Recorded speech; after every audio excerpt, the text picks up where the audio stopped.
E pessoal, o tema da nossa oitava aula é acolhimento.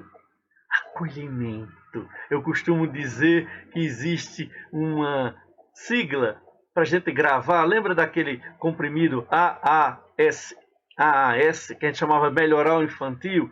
Então é AASS, o tema da próxima aula. Você vai ver agora. Acolhimento significa aceitar, acolher. Os outros dois S's. Superar e seguir. Então, acolhimento é um conjunto maior. Esta nossa oitava aula do curso, As 10 Chaves para uma Vida Mais Feliz, ela é muito importante, este momento que a gente está vivendo. Tão difícil como humanidade, não é? Se você não viu as anteriores, vai lá, volta.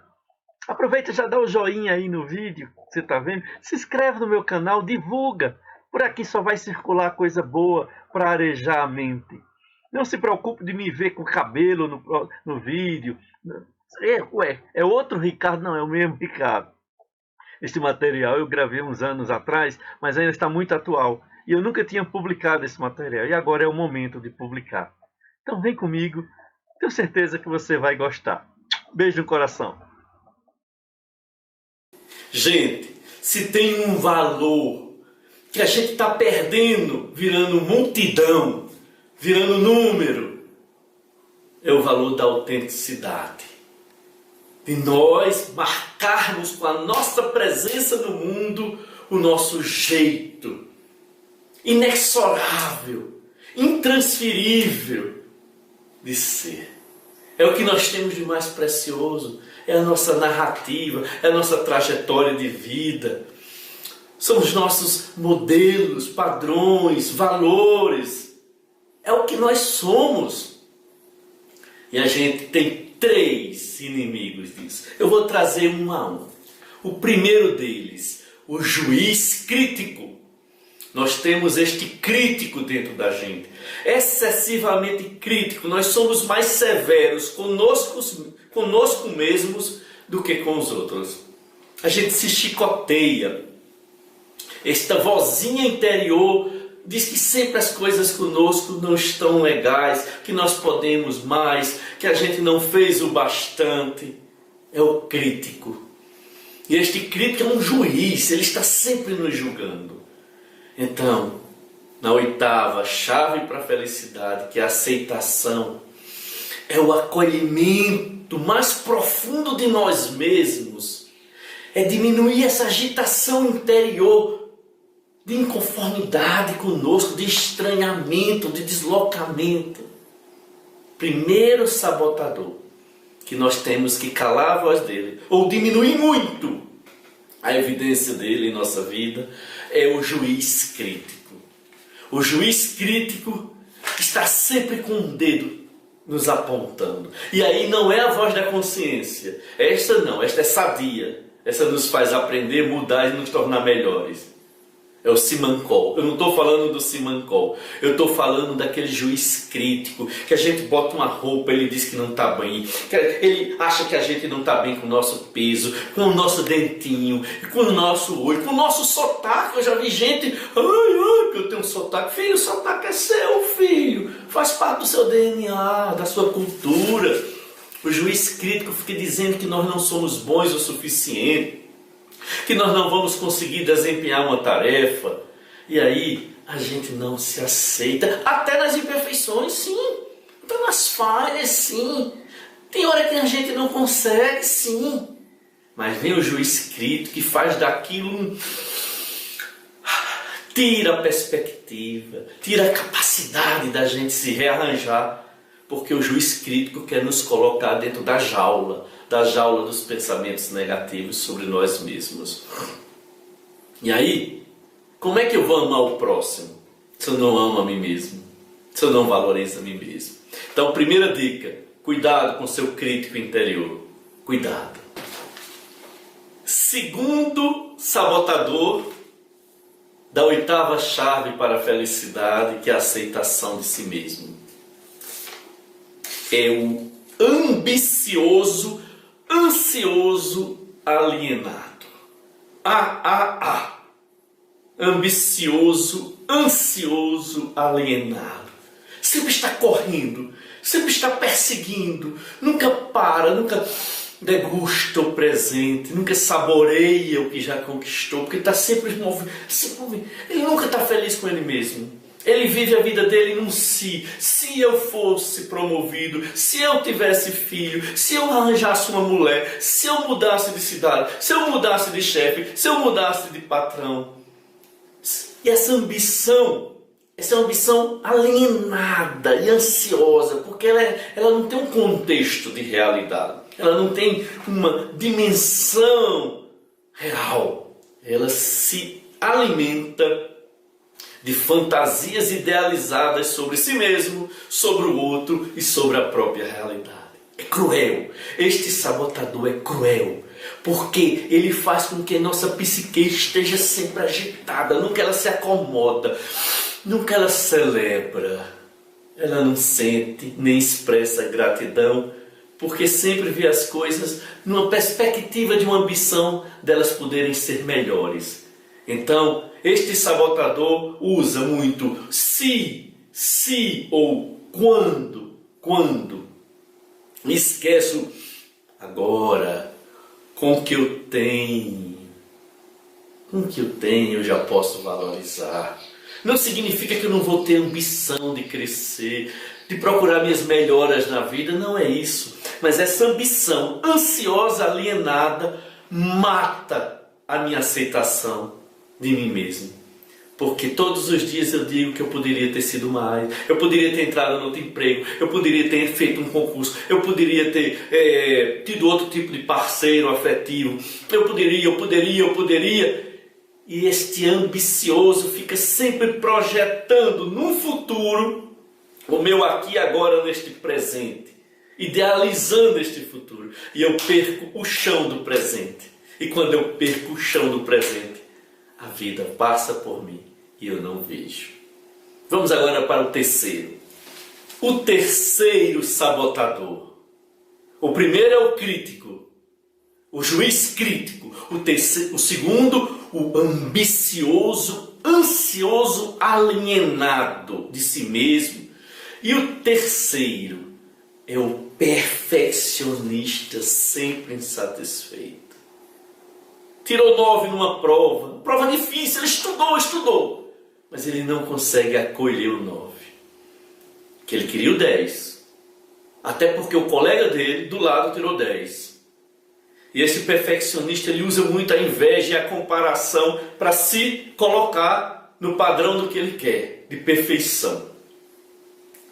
E ele está sempre cobrando um melhor desempenho, cobrando um melhor resultado, cobrando uma melhor posição na vida. Este perfeccionismo doentio leva sempre ele a procurar o que falta para o 100 e não o que já tem de bacana para o 80. E o ótimo é inimigo do bom. Engraçado, existem inúmeras pesquisas com atletas que vão ao pódio. O sentimento de bem-estar do pódio entre quem tira a medalha de ouro e quem tira a medalha de bronze é quase o mesmo. A satisfação. Porque o de bronze, ele estava em 4º lugar e já estava se vendo fora do pódio. E aí, conseguir chegar ao pódio para ele foi uma vitória. O primeiro lugar chegou no primeiro lugar, uma vitória. O segundo lugar, o medalhista de prata, quase sempre o sabotador perfeccionista atua nele. Ele esquece que ele foi o segundo lugar. Ele esquece a medalha de prata. E ele fica num si ou num quando. Se eu tivesse nadado mais rápido, se eu tivesse pulado na hora certa, se eu tivesse feito isso, eu seria o primeiro. E ele não curte, como o de bronze, que já tinha dado por perdido, não subiu ao pódio e conseguiu, ele não curte o seu segundo lugar. Essa é a maior metáfora do perfeccionista que nós temos dentro de nós, insatisfeito. E muito papai e mamãe alimenta isso nos filhos. Alimenta isso. E muitos casais alimentam isso na relação. Exigentes demais do outro. Expectativas enormes do outro. e essas expectativas que beiram a insanidade da perfeição nos afastam do humano. Porque o humano nunca vai ser perfeito. E este humano perfeito deve ser muito chato de se conviver com ele. Porque o limite de julgamento dele fica desse tamanho sobre o outro. Porque ele se basta, ele é o cara, ele é o perfeito. Então, com vocês, os 3 sabotadores. Resumindo, o primeiro, o juiz crítico. O terceiro, lembre dos 3 A's. Ambicioso, ansioso e alienado. Eles trabalham juntos. A ambição puxa um estado de ansiedade, que puxa um estado de alienação. Quando você passa a não se ver mais dentro de um contexto, de uma realidade sociocultural e econômica. O terceiro, o perfeccionista, aquele cara que chega para você e faz com que você nunca esteja satisfeito com você mesmo. Nunca. Está na praia e não está satisfeito. Está se comparando. Onde você vai, você está insatisfeito com você mesmo, porque você quer a perfeição. Se não é perfeito, não é bom. Não está bom para você. Bem-vindo ao inferno. Se você não matar este sabotador da sua felicidade, bem-vindo ao inferno, porque não existe casamentos perfeitos, não existe educação pai e filho, não existe relação com o gerente, com seus funcionários, não existe empresa perfeita, trabalho perfeito, cidade perfeita, nada disso é perfeito. Tudo é cheio das suas próprias contradições. Aliás, a natureza está grávida do seu contrário. Vamos agora para as 3 formas da gente melhor se aceitar. Aqui vimos os 3 sabotadores. Agora, como é que a gente pode investir para a gente se aceitar melhor, para a gente se valorizar, para a gente se amar? No fundo é se amar. No fundo nós estamos falando nesta chave de amor a si mesmo, que não é narcisismo doentio, não é aquele culto a você, que o mundo gira em torno de você de uma forma egoísta, nada disso.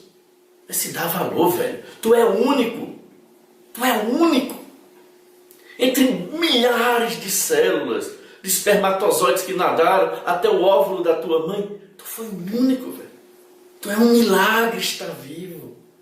Tudo em tu é único. Tua impressão digital é única. Tua história de vida, teus sonhos, tudo é único. É a sua marca. Por que se chicotear? Então a primeira dica, seja autêntico. Bota o seu chapéuzinho do Mario. Se não quer botar o seu chapéu tailandês, eu ganhei do meu filho, e vá passear no parque num dia de sol. Qual é o problema? Se isto para você soar de forma verdadeira, por que não? A gente tem um monte de gente que está copiando o outro. Copia a moda, copia o ritmo que escuta, copia o carro, copia o celular, copia tudo. E vai se perdendo dele mesmo. Vira cópia. Nós não podemos ser cópias. Nós temos que ser autênticos. Nós temos que acontecer a nossa presença no mundo, no nosso jeito de ser. Não significa que eu vou sair pisando nas pessoas, ferindo os limites delas, os direitos delas para ser autêntico. Não, autenticidade não significa burrice. Não. Autenticidade significa eu manter-me prumo, firme nos meus valores, nos meus ideais, naquilo que eu gosto. Se eu gosto de comer macarronada com feijão preto, com feijoada, coma macarronada com feijoada. Coma, seja autêntico. Porque isto, a autenticidade, é o que nos separa e ao mesmo tempo nos une ao que há de mais bonito na humanidade, que é a diferença, é a diversidade. Falamos da autenticidade, agora vamos para o segundo valor que aumenta, potencializa a aceitação de nós mesmos, a nossa autoestima, que é aquele sentimento de valorização sobre nós. É aquele sentimento que faz com que eu cuide de mim, eu cuide da minha saúde, eu cuide do meu mundo espiritual, eu cuide dos meus valores mais nobres. A autoestima me faz, em situações difíceis, em situações que todo mundo está dizendo que não dá, que eu não posso, que eu não mereço, a autoestima diz, não, velho, Tenta de novo. Tu vai conseguir. A autoestima faz com que quando a gente se acorde, tudo dá errado. O chuveiro está frio, a maquininha de tirar o pelo do nariz não funciona, o café atrasou, o celular está sem bateria, o bidé lá do banheiro, a descarga quebrou. Mesmo assim, você abre a janela, vê o sol nascendo e você sente um abraço dentro da sua vida, da sua autoestima, e você diz: obrigado. Apesar de tudo isso que tem me acontecido neste início de manhã tenso, eu estou vivo. E eu estou vivo, eu represento para o outro algo na vida dele, uma bênção, uma ternura, um carinho, um perdão, um apoio, uma ajuda.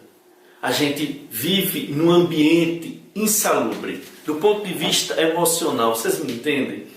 A gente está desaprendendo na família a conviver, a gente está desaprendendo no trabalho a conviver, e até nas instituições sociais, a gente está muito competitivo, a vida está muito agressiva, veloz, então as pessoas estão sempre agitadas, e a nossa autoestima vai ficando menor, vai ferindo a nossa autoestima. Porque sempre chega um para a gente e diz que a gente ainda não é o que ele precisa. Sempre chega algum para a gente e nos julga com severidade, nos avalia, quando não nós mesmos, naqueles sabotadores que eu falei anteriormente. Então, a gente tem que blindar a nossa autoestima. A gente tem que, todos os dias, nos levar para passear, contemplar, parar, fazer nossa meditação, para a gente sempre se ver nesta perspectiva, que é possível sim a gente gostar da gente mesmo, com nossas imperfeições, com as culpas que a gente foi deixando no passado, na nossa história, com as pisadas de bola, com as coisas que a gente poderia ter feito diferente, mas não deu. É fácil julgar o passado com olhos do presente. Como a gente faz isso? Então a autoestima precisa ser cultivada. Ela é como um canteirinho de rosas. Você precisa cultivar, você precisa podar, você precisa adubar. Porque senão, na menor agressividade que a gente sofra nos contatos com o outro, na falta de reconhecimento que a gente muitas das vezes não tem, na ingratidão que a gente recebe, na indiferença, que é o pior sentimento, é o pior dos ódios. Se a gente não tiver cuidado, a gente engole tudo isso, não processa, isso fica como se fosse uma azia emocional, que isso destrói a nossa autoestima. Você e eu temos que nos achar lindos, gostoso demais, bacana, borboletas azuis que são raras. Quando você tiver uma na sua vida, ela pode estar morando no seu coração. E esta borboleta azul é a autoestima. Porque quem já viu uma borboleta azul, quando ela está pousada, com as asinhas assim, marrom, marrom, marrom, você não vê beleza nenhuma nela. Ela passa como um tronco seco, naquela forma que ela encontrou de se mimetizar. Você não vê graça nenhuma. Faz ela voar. Chega próximo dela, faz ela voar. Ela abre as asas e do interior das asas vem um azul fenomenal, fantástico. E ela voa, quase você não consegue fotografá-la. É a autoestima. É a autoestima. É o combustível de nós mesmos para nos mantermos sadios do ponto de vista emocional, de saúde mental, convivendo muitas vezes com um ambiente doente. Cada um da gente tem as cicatrizes. Se olha aqui no meu pulso, tem uma cicatriz. Se olha aqui na minha face, ó, aqui foi uma vara de madeira que entrou, bateu nos dentes e furou minha bochecha. Sou eu. Eu sou produto disso. Eu sou fruto dessas cicatrizes também. E eu não preciso tirá-las da minha vida. apenas acolher, acolher, acolher. Numa postura, isto me tornou melhor.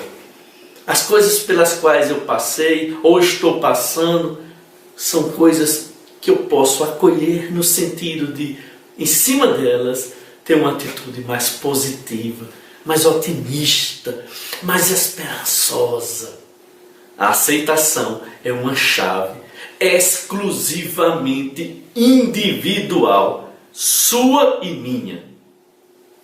Eu não posso terceirizar a aceitação de mim mesmo para ninguém. Um beijo no coração, até a nossa 9ª chave.